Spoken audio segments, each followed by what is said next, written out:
네, 반갑습니다. 아주 오랜만에 이렇게 다시 강의 영상을 들고 찾아왔습니다.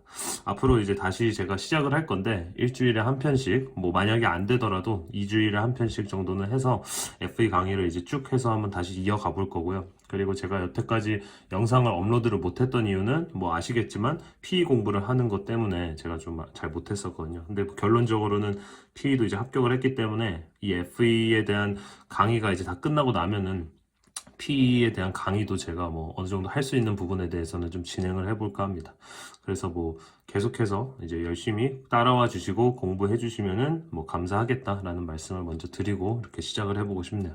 자, 오늘 배우게 될 것은 저번 시간에 이제 상당히 옛날에 제가 다뤘던 내용인데 하중 조합에 대해서 이제 다뤘었죠. 그래서 여기 FE11 핸드북을 제가 또 한번 뽑아왔어요. 272페이지에 보면은 여기 하중조합, 로드 컨비네이션 해가지고 LRFD라는 하중조합이 있고 로드 컨비네이션 해가지고 ASD라는 하중조합이 있죠. 그래서 이 두 가지 하중조합에 대한 차이와 그 사용 용도에 대해서 제가 저번 시간에 말씀을 드렸습니다.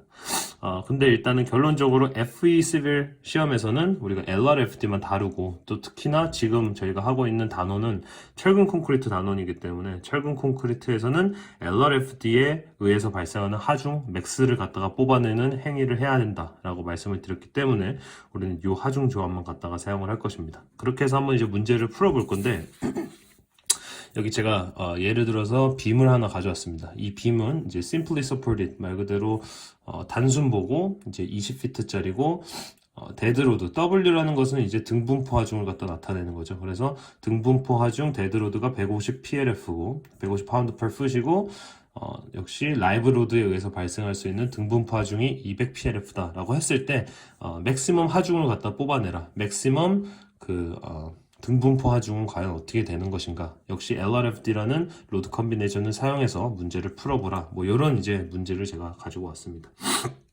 이 문제는 사실 이제 FA11 저희가 하고 있는 저 린드버그에는 프랙티스 프로블럼에는 있지 않는 문제인데 사실상 이런 문제가 FA11 제가 시험 봤을 때 한 3-4문제 정도 나왔던 기억이 있고 그것도 상당히 중요한 어떤 그런 단원이기 때문에 제가 이렇게 또 뽑아왔습니다. 그래서 한번 풀어보도록 할게요.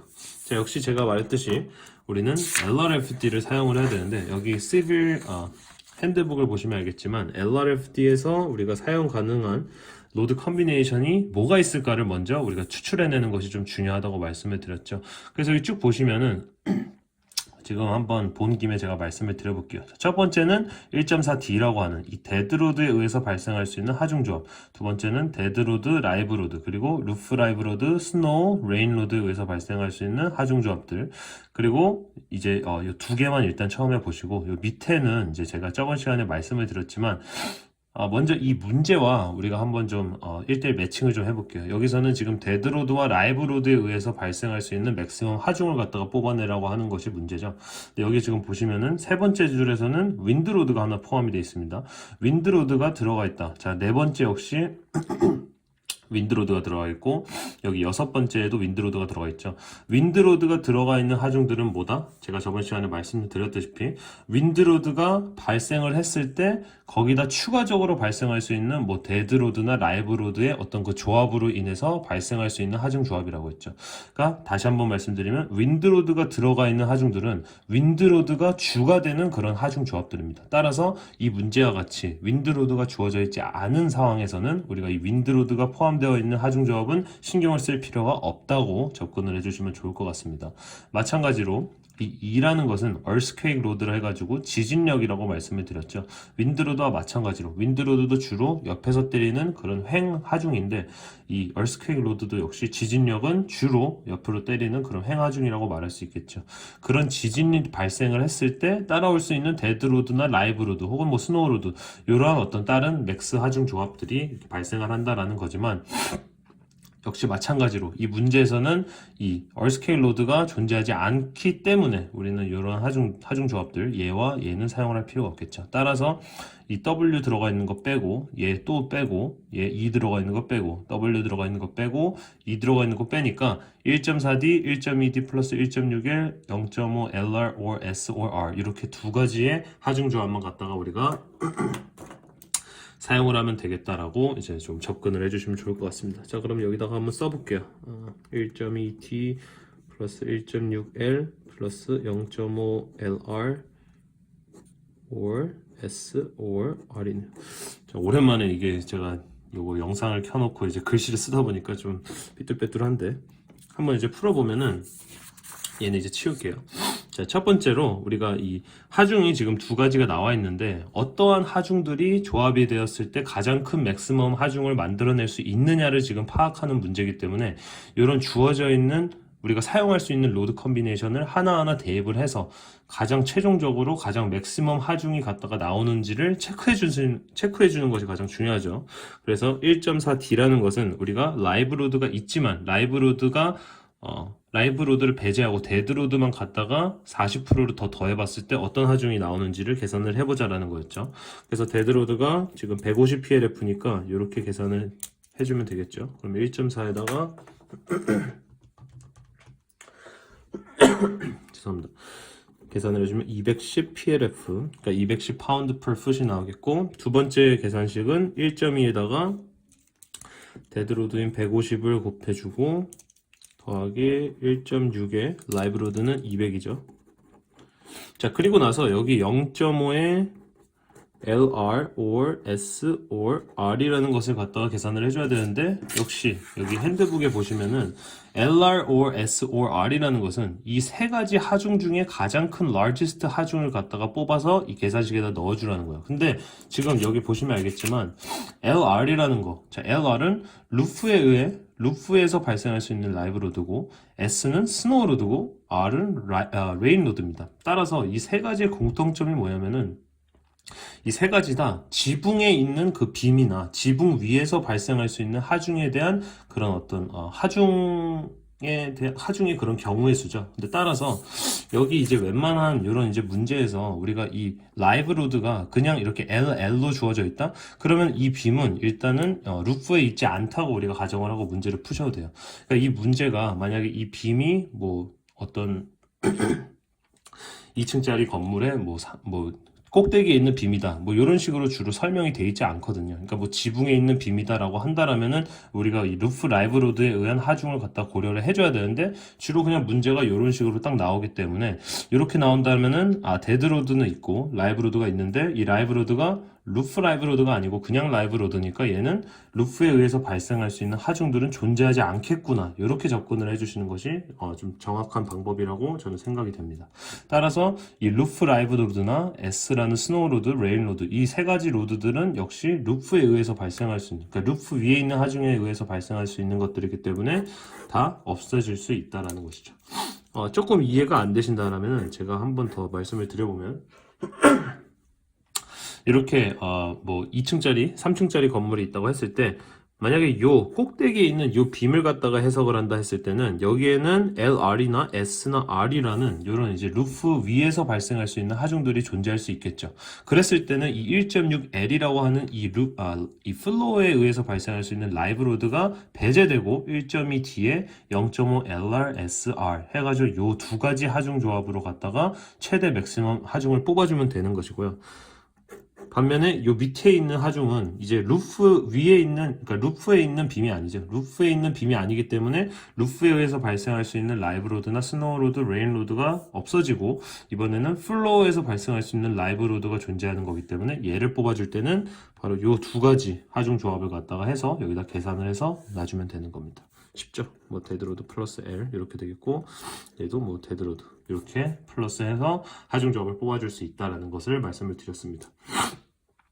뭐 어쨌든 그래서 얘가 빠지니까 얘는 이제 전체적으로 계산을 해보면 500PLF가 나오네요. 자, 500PLF라고 나왔으니까 첫 번째로 1.4D 데드로드만 갖다가 따져봤을 때 210PLF가 나왔고 데드로드와 라이브로드를 따져봤을 때 500PLF가 나왔으니까 우리는 어떤 걸로 갖다가 이 빔을 해석을 해야 될까요? 바로 얘로 갖다가 해석을 해야 되고 얘로 갖다가 설계를 해야 안전하게 이러한 그 어떤 로드의 경우가 적용이 되더라도 안전하게 무너지지 않게끔 설계가 될 수 있겠죠. 따라서 우리는 요 값을 사용해야 되고 요 값은 어떻게 불려지느냐? 역시 등분포 하중이니까 W라고 불러줄 수 있는데 Ultimate이라고 해서 극한의 막 이런 뜻을 갖고 있죠. 극한의 이제 하중, 그러니까 최대 맥스로 나올 수 있는 그런 하중 조합들의 최고값이다 해서 WU라고 표현을 합니다. 제가 이거 얼티밋을 그냥 다 썼는데 WU라고 표현을 하죠. 따라서 이제 저 그림을 다시 한번 제가 그려보면은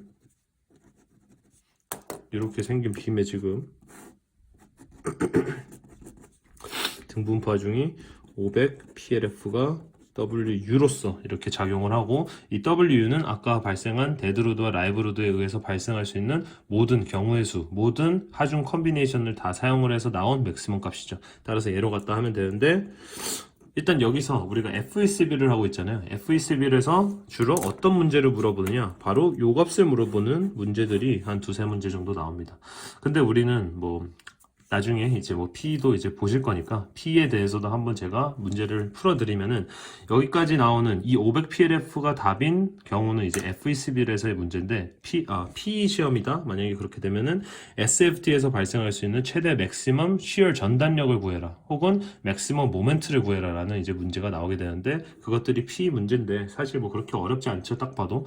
그렇기 때문에 지금 간단하게 한번 풀어보면은, 이렇게 로드 다이어그램이 나오고 우리가 뭐 스팬의 길이도 알고 한다면은 SFD랑 BMD는 우리가 쉽게 구할 수 있겠죠. 그래서 한번 그려볼 건데, 뭐 오랜만에 하지만 다 옛날에 한번 다뤘던 거기 때문에 제가 이제 옛날에 배웠던 그런 꼼수 방법으로 조금 접근을 해볼 겁니다. 그러니까 좀 더 쉽게 어떻게 풀리겠죠. 먼저 SFT를 구하기 전에 우리가 리액션을 좀 구해줄 필요가 있는데, 500PLF를 20 스팬에 지금 적용이 되고 있으니까 이 가운데 딱 포인 로드로 바뀌었을 때 500 곱하기 20을 하면 되겠죠. 그러면 10,000파운드가 가운데 떨어지겠고요.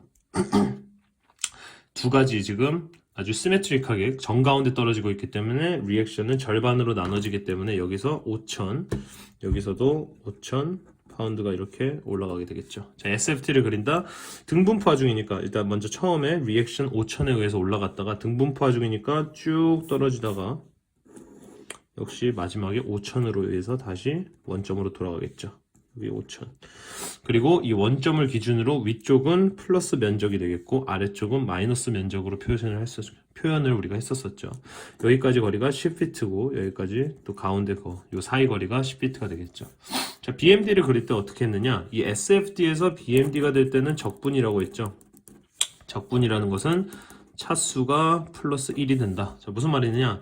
일단 SFD에서 이 원점, 지금 파란색으로 그려놓은 이 원점을 기준으로 위로 올라가는 이 플러스 구간에 있는 그래프들은 BMD에서도 역시 올라가는 그런 그래프의 형상을 나타낼 것이고요.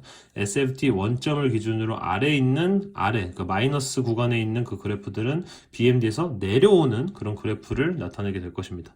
따라서 얘가 이제 올라갔다가 내려오는 약간 그런 식으로 그래프가 그려질 것인데, 올라갈 때 어떻게 올라가고 내려갈 때 어떻게 내려갈 것이냐를 파악하는 것이 BMD에서 중요하겠죠. 여기 지금 올라가는 구간, 우리 플러스 구간에 이 그래프의 기울기를 갖다가 한번 따져볼게요. 얘가 지금 위에서부터 이렇게 내려가는 1차 함수 그래프를 나타내고 있죠. 그러니까 1차 함수 그래프라는 것은 y는 마이너스 AX 꼴을 갖다가 나타내고 있는데, 이 A는 주로 슬로프가 되는데 우리는 이 슬로프를 무시하자라는 것이 바로 제가 이제 옛날에 강의했던 그 꼼수의 방법 중에 하나죠. 이 마이너스라는 것은 감소하는 1차 그래프이기 때문에 마이너스를 제가 써준 겁니다. 그렇죠? 그러니까 얘는 지금 그 그래프의 티피컬한 그 어떤 모양이 마이너스 X 꼴로 이렇게 나타난다는 거죠.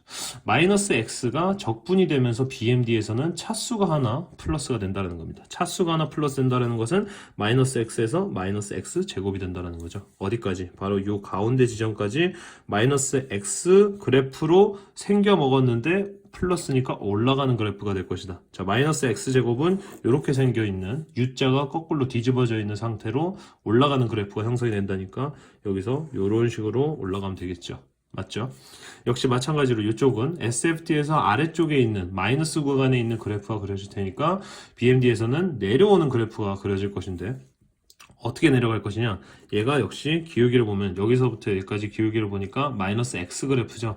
역시 BMD가 되면은 차수가 플러스 1이 된다고 하니 아까처럼 마이너스 x 제곱의 꼴을 나타내겠죠. 마이너스 x 제곱은 이렇게 생겼으니까 이렇게 떨어지는 BMD 그래프가 나타나겠죠. 그러면 뭐 맥시멈 shear force는 여기 5,000파운드가 되겠고 맥시멈 모멘트는 바로 요 포인트가 되겠는데 요 포인트를 구하기 위해서는 여기다 그냥 쓸게요. 자, 모멘트 맥스는 어떻게 구하느냐? 역시 꼼수할 때 썼죠. SFD의 요 면적을 갖다가 구해주시면 된다고 했죠. 지금 요 면적이 바로 요 꼭대기에 있는 지점의 BMD, 즉 이 맥스 모멘트 값을 나타내 줄 겁니다. 따라서 이 삼각형의 넓이는 5,000에다가 곱하기 10feet 나누기 2를 한 25,000 LB 곱하기 fit 정도의 답이 나타나게 되겠죠. 자, 그래서 만약에 지금 FE 시빌 시험을 준비하신다? 그러면 여기까지만 알아도 되고요. 만약에 지금 PE 공부를 하고 있다. 아니면 나는 FE를 넘어서서 다른 이제 PE에 대한 도전도 나중에 할 것이다 하시는 분들은 요 맥스 SFD, 그러니까 맥스 전단력 5,000파운드와 맥스 모멘트 값 25,000파운드 곱하기 fit까지도 우리가 알고 있으면은 조금 더 도움이 될 거라고 제가 생각이 됩니다. 자, 그래서 요 문제 사실 되게 쉬웠던 문제인데 다음 시간에도 한번 이런 비슷한 연습 문제들 한 2개 정도 더 가지고 와서 한번 풀어보면서 좀 더 이 LRFD라는 노드 컨비네이션에 조금 더 한번 익숙해져 보는 시간을 가져보도록 하겠습니다. 감사합니다.